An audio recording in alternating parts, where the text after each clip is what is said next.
One Zambia, One Nation. Good evening and welcome to Thursday's edition of Zanis News. My name is Mwangala Kapandula. The headlines.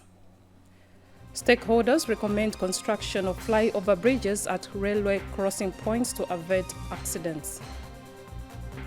Zambia Red Cross Society injects 7 million kwacha towards flood victims. CEEC-funded Kasama Soya SME scores success. The news in detail. We begin with an item from Central Province.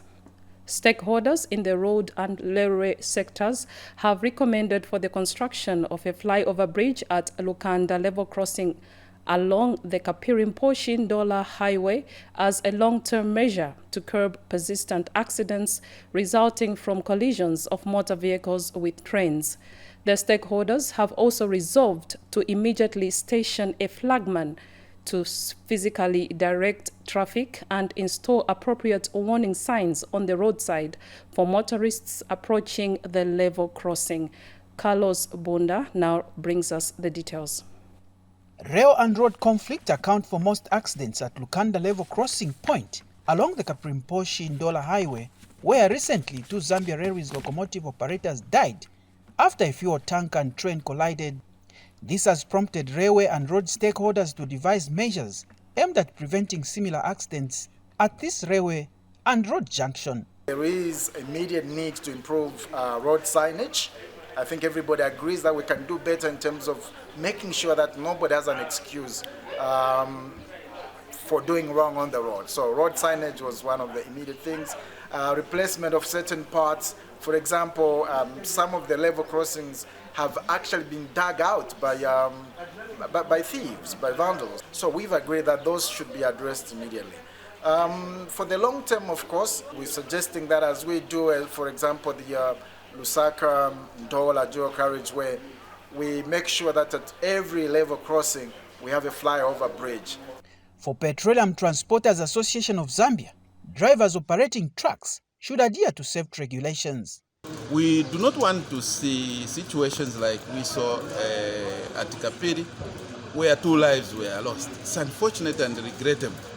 So for us, we are encouraging all the operators to adhere to the provisions of the ERB licenses, and moreover, they should also bear in mind that a transporter operating in Zambia is supposed to follow the provisions of the RATSA Act. To prevent similar accidents, Zambia Railways has resolved to enhance safety controls at its level crossings across the country. We are not discussing Lukanda station alone. We are discussing all level crossings across the country.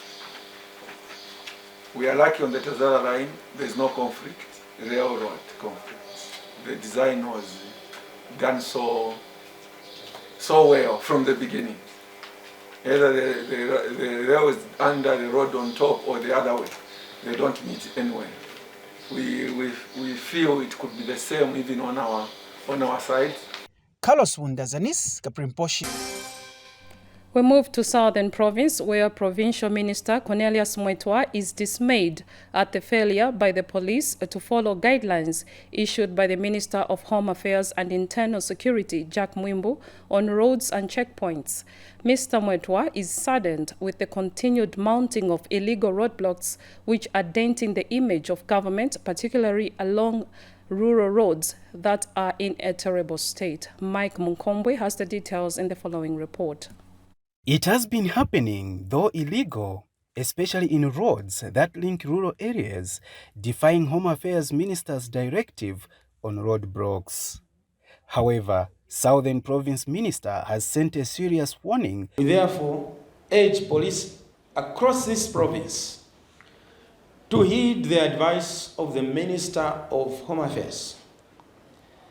I have observed with growing dismay the conduct of traffic police officers in this province acting with impunity in total disregard of this ministerial guidance.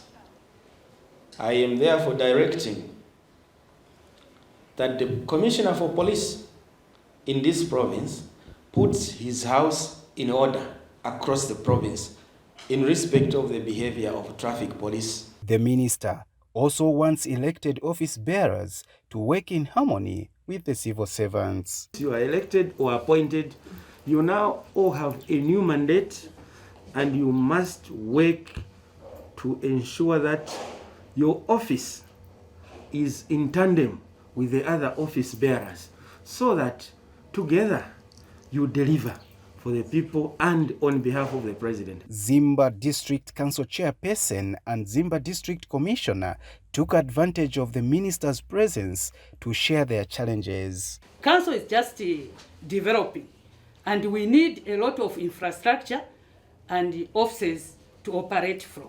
The state of our roads, sir, leaves much to be desired. Our main road going to Mapatizia is Wansa. And as you go, you discover that it's becoming a death trap in a way. Mike Munkombwe, Zanis, in Zimba District, Southern Province. In Mwansawombwe District, elections for the new Community Welfare Assistance Committees, CWACs, in the area by the Departments of Social Welfare has been completed.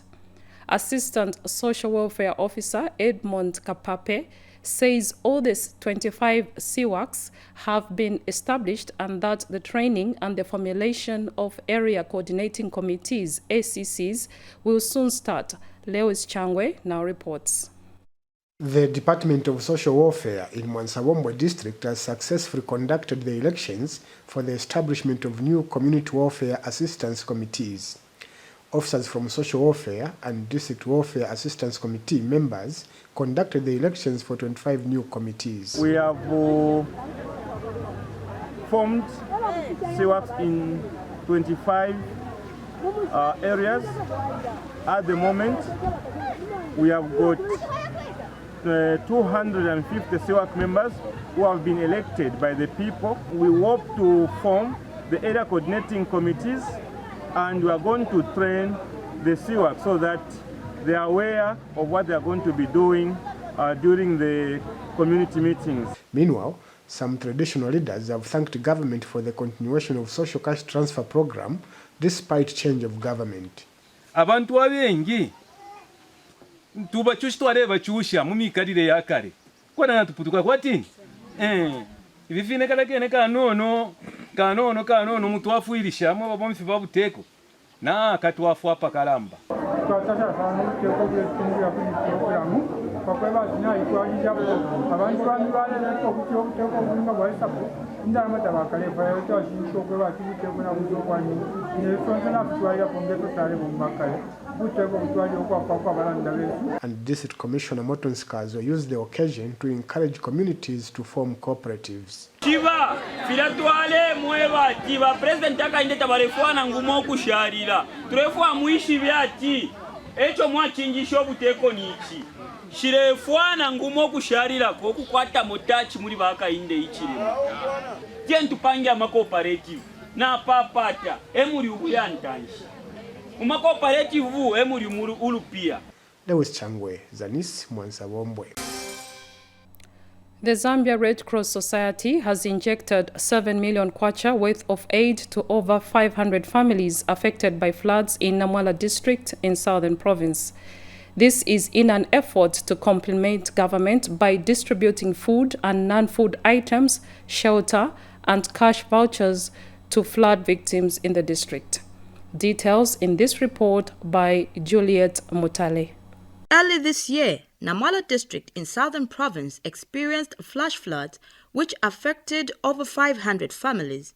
And according to the needs assessment report issued by the Zambian government through the Disaster Management and Mitigation Unit, the district has recorded the highest number of over 3,000 households affected. The flooding that we had in Namwala and part of Monze district affected almost 550 households.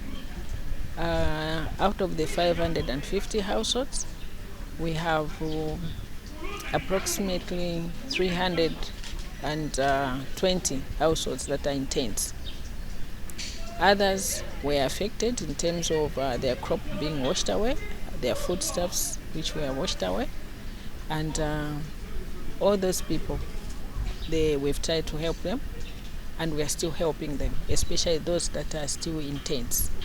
In this regard, Zambia Red Cross Society has come on board to complement government efforts. Through its intervention mechanisms, the Red Cross visited the affected families at Chilumino Camp in Namwala district, where they distributed essential items, including food and non-food items, as well as cash vouchers worth 7 million kwacha.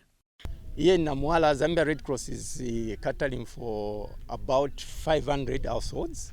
And out of those 500 households, what we are doing on the ground, we have provided the tents for the affected families. We are also giving non-food items, which includes blankets, pots, mats where to sleep. As for this project, we are pushing in about 7 million. The appreciative beneficiaries took turns in conveying thanks to Zambia Red Cross Society for the support. Tulalumba uba DMMU abaleti kulosi jindi notwagaloberwa me agatuhigira jindi chitwalali kuzezera kuti alako yakutuhigira abobo bunji bwa intu yagaonongeka so tulapa kulumba maningi kuli baleti kulosi luyo wondu batu yowa. And the traditional leadership in Namwala district is elated with the gestures shown by the society. I know you are doing a lot, but please let many organizations come to Mbeza, assist us in many activities. Indeed, floods continue to leave a trail of destruction in most parts of the country. Henceforth, there is need for more stakeholders to come on board to supplement government efforts. For Zanis, I'm Juliet Mutale. The news continues. Our staffer Lakson Makosa reports from Western Province that women in the region are changing the narrative of communities by using clubs as a vehicle of curbing hunger and improving nutrition at household level. The women who are involved in agricultural activities have ventured in value addition with a view to earn extra income to support their families. Women clubs in Western Province are not relenting in their quest to eradicate poverty, both at household and community levels. The women who are involved in agricultural productivity are using value addition as a means to generate extra income to support their respective families. The women clubs are prudently utilizing the financial support they are getting from the Girls' Education and Women's Empowerment and Livelihood Program Jewel. What is more exciting is that the market is readily available for the foodstuffs which the women clubs are adding value to. Every year, nimbo wakaufera yekimbo yebabiza ku mushroom nake kuli seri yenyanya bakensa kule makali kota konolwa yane hanga kaufera ze masolado lunanika machine kakagaya kakapanga peanut butter kona koluga yanga ngelonga nga peanut butter ona yalisa kwa senanga aliolekisa kona koluna ni market kwa senanga. In Limulunga district, 29 women have joined hands to form a savings group. This is after they received financial literacy training under the Supporting Women's Livelihood. Cheni sepa kuliniona mashere nyaka ufela akanitusa ye nikachekule anisa lobala nitala anisa tola nitala nifumani litohonolo. Literacy has been a huge stumbling block in the path of empowering women. This is why women in Kehema district have started an adult literacy class with the aim to learn how to read, write and do simple mathematics. Nizivile kubala nikungola nitume zikumina bashemi baka abatize skolo sabusile mumwa kama ngango. So excited to see a functional literacy class in motion. This has demonstrated how important this program is to the vulnerable women as well as the men out there. Women have shown that they can do more if they are fully supported. For Zanis, in Western Province, I'm Lakson Makosa. In a related development, Swedish Ambassador to Zambia, Anne Marge Hartgard, says women power is better for the family and the country at large. Speaking during a tour of Habitat for Humanity Zambia Makololo Housing Project in Kabwe District in Central Province, Ambassador Hartgard says she feels more confident when women are in charge of their welfare. More in the following report by Kelvin Tembo. Habitat for Humanity Zambia has reached out to more than 600 families in terms of water and housing units in Kabwe's sprawling Makululu compound. The Swedish ambassador to Zambia has toured the Greenfield housing project and says there is a lot of dynamism, possibilities and positive development taking place in Makululu compound. I feel a lot of dynamism, a lot of possibilities and positive development taking place in Kabwe, in Makululu itself. The ambassador says it would be interesting for Kabwe to be linked with a project with sister cities in Sweden to strengthen democracy at the local level.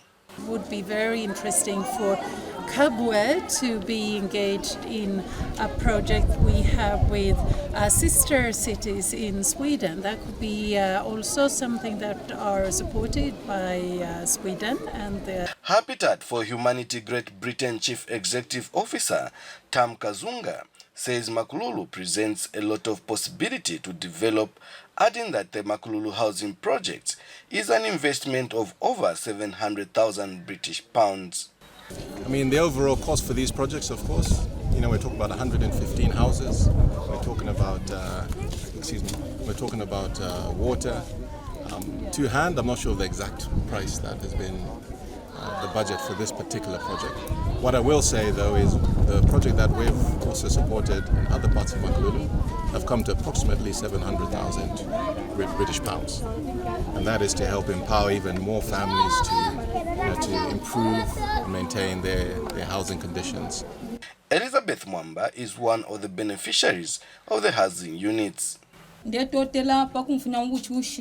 Bantu baafutans baishenfunya kumakululu nalekala kumakululu mukayanda akamalo banakena na desonkera fye so nakwadife kwa kuchuchuchika batiresa pchira muri baafutans afo baishire isakumya anti kutya awe no kuma na kapikwe na twali afwana. Zanis reports in Kabwe, Central Province. And in business news, a Kasama-based soya processing company, which received empowerment funds from the Citizens Economic Empowerment Commission, CEEC, has scored successes. After receiving the funds in 2014, Regitech, a soya processing company, is now able to produce cholesterol-free edible oil products such as cooking oil, high-energy protein supplements, and full-fat soya cake used in livestock feed production. Helen Mwalia has the details. Regitech Agribusiness is a Kasama-based company that processes soybean products. The company received empowerment funds from the Citizens Economic Empowerment Commission, CEEC, in 2014 and has since then recorded a number of successes. Company Managing Director Daniel Walia says the firm is able to process a number of products from soybeans such as cholesterol-free cooking oil, soya coffee, high-energy protein supplement herbs, low and full-fat soya cake used in the livestock feed production. We are producing, what we call a purely vegetable cholesterol-free cooking oil. Then from the soybeans, we have also developed, soya coffee. And Mr. Walia shares his expectations of the created Ministry of Small and Medium Enterprises Development. I also would want to push for the amendment of the ZDA Act. I think the current classification of SME is that an SME is a company or an organization that has invested a maximum of 250,000 kwacha. But now, because our investment is above 250,000, so we cannot access those incentives under the ZDA Act. Meanwhile, Kasama District Cooperative Union wants the Ministry of Small and Medium Enterprises Development to quickly get to the grassroots and begin to carry out its mandate. I would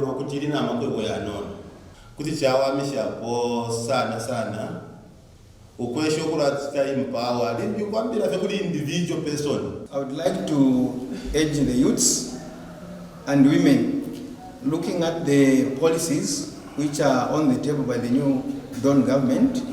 To start with, they have to form cooperatives. Small and medium enterprises, SMEs such as Regitech, account for the majority of businesses worldwide, and they need to be supported as they contribute to job creation and global economic development. Helen Bwalia for Zanis in Kasama, Northern Province.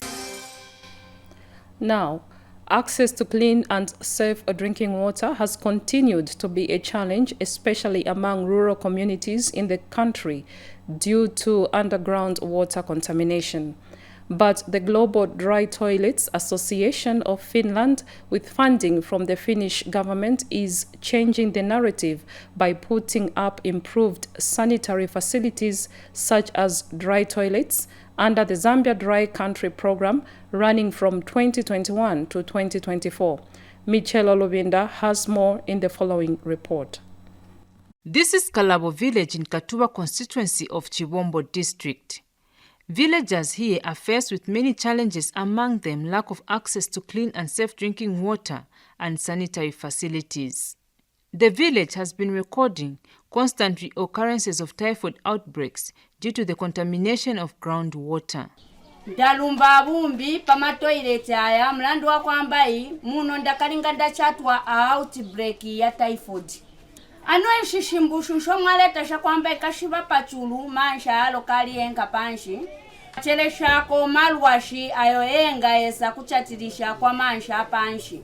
It is for this reason that the Global Dry Toilets Association, with support from the Finnish government, is currently implementing the Zambia Dry Sanitation Country program running from 2021 to 2024, with a target to improve sanitation and groundwater protection for community. Our government will continue to provide these funds for our programs. And our government is really pleased to see the achievement these programs we have made. So many areas will get opportunity to learn about this sanitation and hygiene.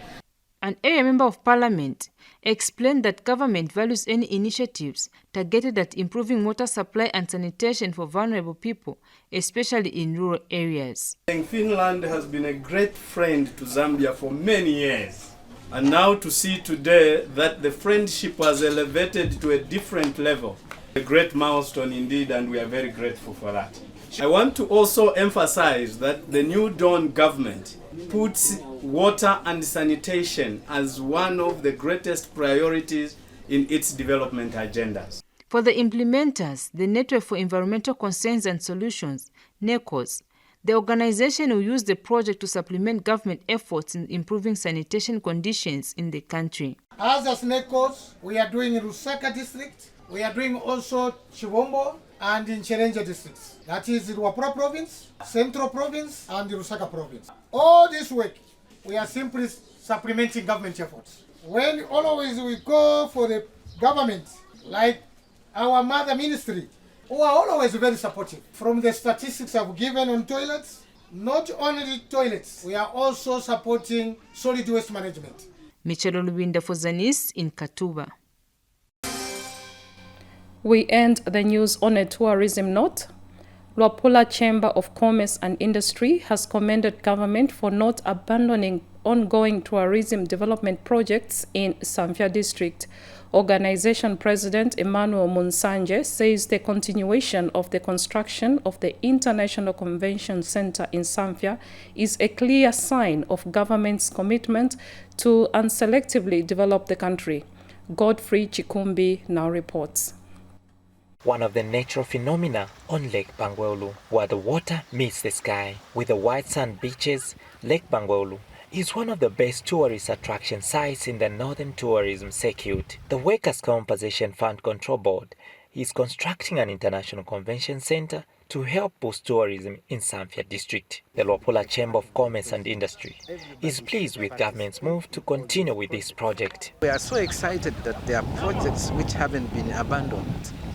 You look at the Workers' Compensation Board, which is bringing in massive infrastructure in terms of the shopping mall, in terms of the hotel. What has been happening for a long time is that when the tourists arrive in Zambia, they head to Livingstone, to watch the Victoria Falls. Yes, the Victoria Falls is very good, It's one of the 7 wonders of the world. But then begin coming to Luapula. And local tourists have expressed happiness with the construction of the International Convention Center that will come with a shopping mall and hotel. It's going to be more beautiful than it seems right now. They'll be able to go to the mall, they'll be able to tour around, just name it. Beautiful places are being built here. It's a milestone in putting this country on an international tourist page, because everyone will now know that there is Zambia somewhere. Godfrey Chikombi for Zanis News, Samfya, Luapula. As we end the news, a recap of the headlines. Stakeholders recommend construction of flyover bridges at railway crossing points to avoid accidents. Zambia Red Cross Society injects 7 million towards flood victims. CEEC-funded Kasama Soya SME scores success. Thank you for being with us, but do make a date with us this Saturday at 09 hours for another edition. On behalf of the production team, this has been Mwangala Kapandula. Good night and God bless.